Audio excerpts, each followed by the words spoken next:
Hey everyone, so today I am working on my Viper again.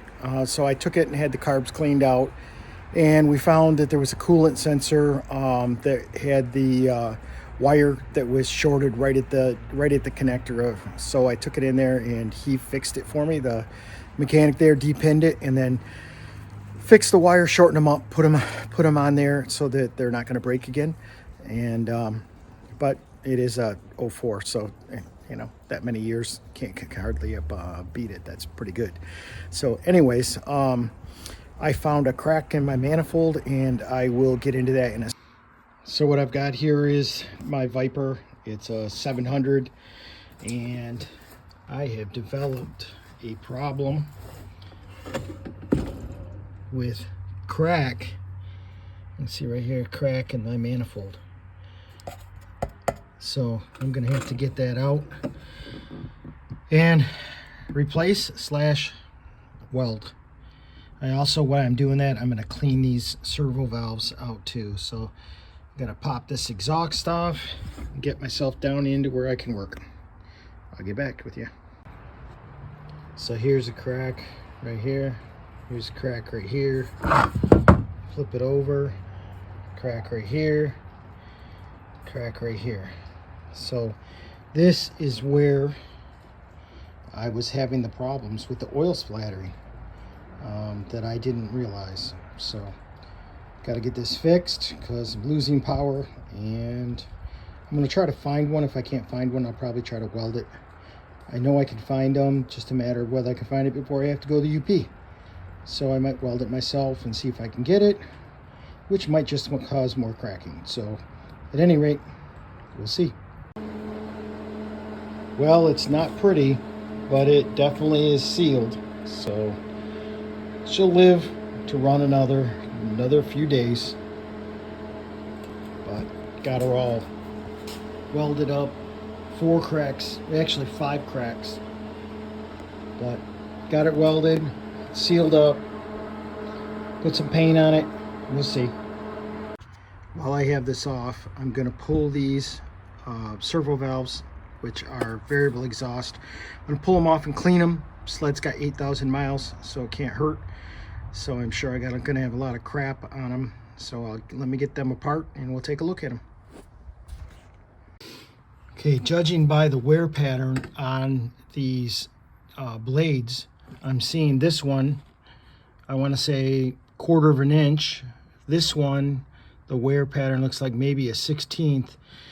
And this one, I would say, is even less, if even being in and out at all. Almost looks like it's stuck out. So I'm gonna have to get these cleaned up so that we're getting travel on there. Now I'm not sure, these may be set up to go different lengths, different depths, but I'm assuming the cylinder to the piston is the same, so they should come in and out exactly the same when they're cycling. So I'm thinking that I did have a problem here, and this was not sealing up like it should. So the exhaust has probably poured it out on some when it shouldn't be, and some it's just stuck. So anyways, gonna clean them up and put them back in.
Okay, so the Viper is back together now. It overall, I'd have to say, is much snappier. It revs out faster and cleaner. So much more like the other Viper that we had that has 4,000 miles. This one's got 8,000 miles. So yeah, I'm really happy. It sounds good. I'm anxious to get it on the trails. I only have about 8 months to wait to do that. So anyways, here we go. Start on the other mods for it this year. Hopefully going to put a long track on this sled this year. 144 track like we did the other sled that you saw in some of our other videos. So that's all for this video.